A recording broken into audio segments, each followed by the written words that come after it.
Hello and welcome, my children of chaos.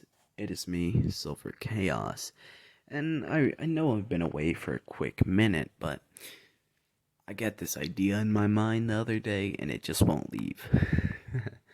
And if you may have saw by the title, but it is what if Cthulhu was sealed inside of Naruto? Now, I'm gonna be honest, this series will depend on what y'all think of it. Um, what the people think of the series itself. And it'll just go off from there.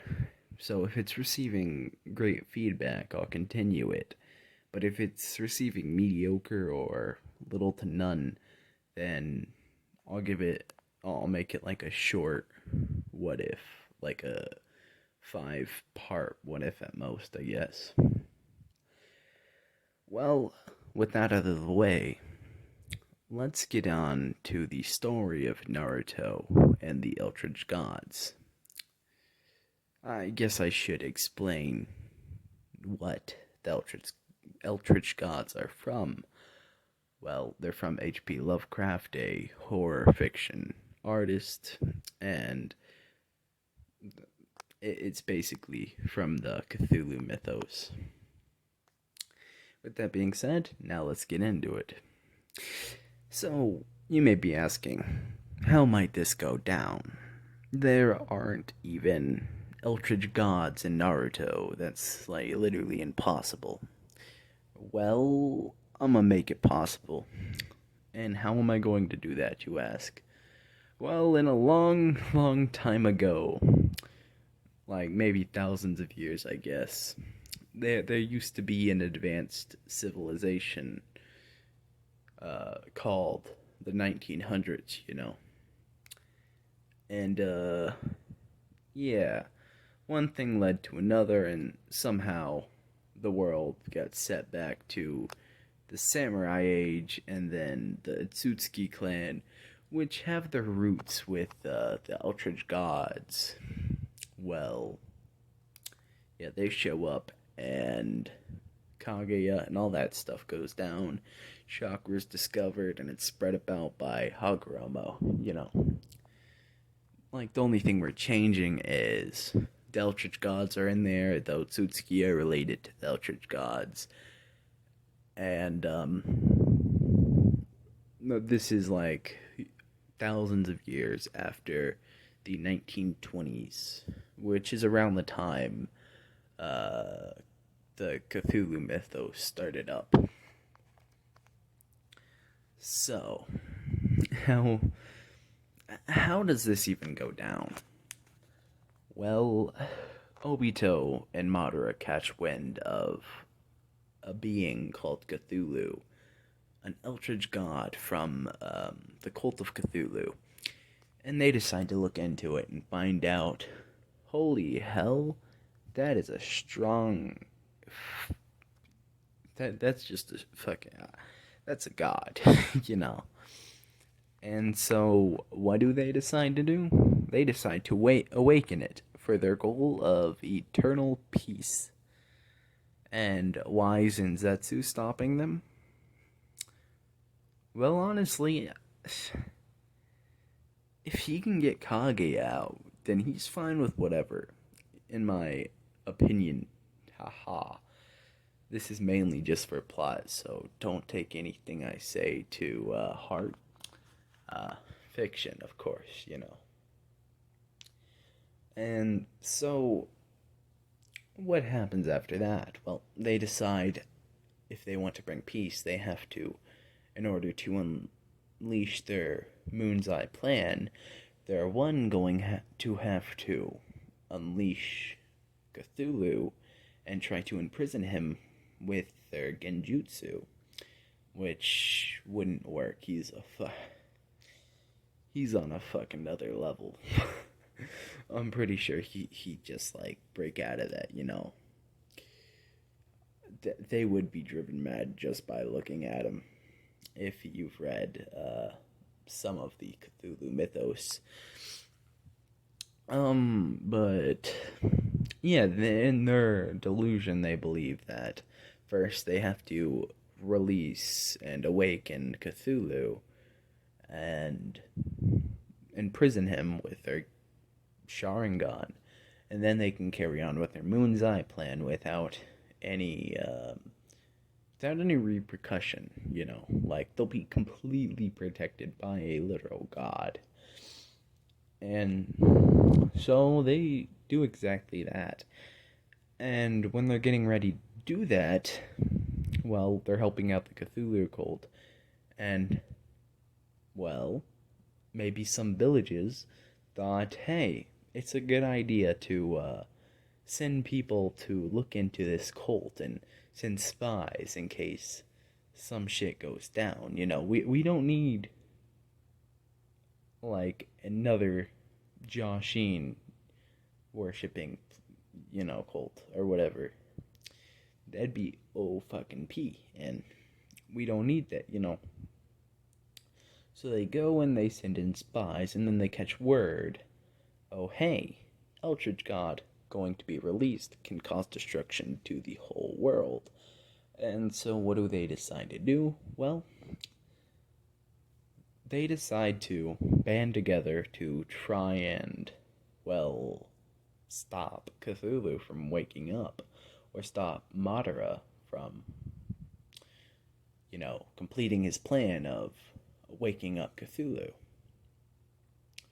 So they go and, well, the shinobi nations put up a peace treaty until they can defeat one of the great old ones. And, well, they go into battle, and let's just say Cthulhu still ends up being awakened, but he's in the middle of awakening, and from an ancient text long, long ago, it described a sailor finding a way to make sure Cthulhu went back to sleep. So they know for a fact that Cthulhu is able to be put back to sleep when he's in the middle of waking up. And so Minato, with his great Hokage wisdom,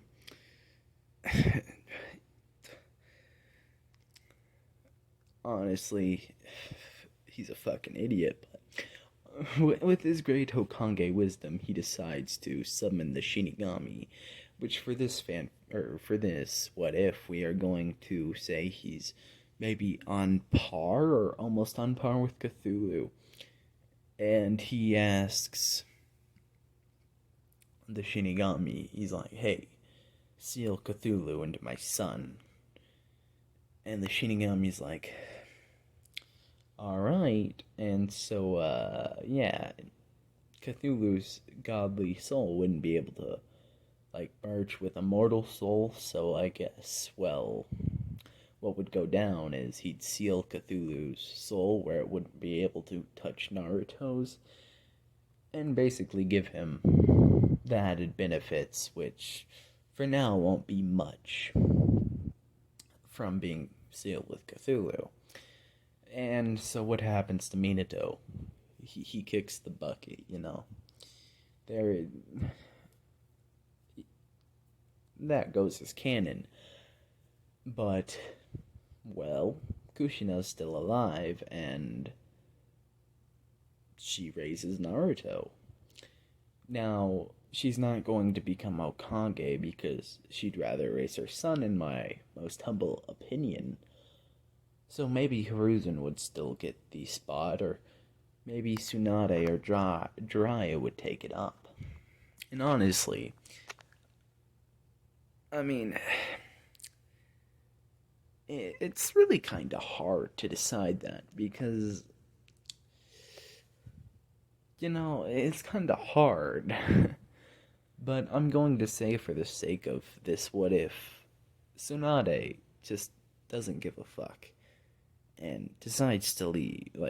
She decides she doesn't want anything to do with the Hokage hat, And Jiraiya's like, I got research to do, boys. I'm out, And so Hiruzen is left to take up the hat again because, well, it's better than Danzo in his opinion. And so that will be it for the perspective of the outside world for now. We're going to explore what Cthulhu does when he is sealed inside the young boy. Well, the first thing he does is he actually regains consciousness. His powers have been sealed, and his godly soul has been made where it can't escape and destroy Naruto's humanly soul. So when he wakes up, he decides. Uh, he decides to, maybe try to help Naruto because it would be a disgrace for. Like, this dude is a god. It would be a disgrace for his vessel to be murdered easily. So, that comes with, like, the arrogance of godly beings, in my opinion. And to Cthulhu, as long as he's awake and he is, he can spread his priestly duties around, then he's fine, really. I mean, hell, he could probably get Naruto. Like, he might see the sorry, I can't speak. He might see the potential in Naruto and decide, hey, he may have more potential than most of my children, you know? So, I mean, like, what else would I do? Because, like, otherwise, Cthulhu would just, like, fucking destroy the world, and this is all for plot's sake. So, I mean, that's kind of what we have to do. So, what does Cthulhu do before he's able to train Naruto? Well, first thing he does is he goes back to sleep. You know, he takes a nap. Because, like, it'd be boring to watch a baby progress throughout age. So, I mean, he might just, like, take a short nap until, like, Naruto turns 4 or something like that. But yeah, I think that's it for part 1. Let me know what you thought of it, and if you thought it was good. I mean, I'm honestly going to continue this, but it'll be based on your feedback, how far I go, you know, because I'm not going to put a whole bunch of work into something that no one wants to listen to. So, it'll be a 5-part series. If it's not well received, I guess I could make it a longer series if it is well received, though. So, I guess like the video and subscribe. And this is Silver Chaos signing out. Peace.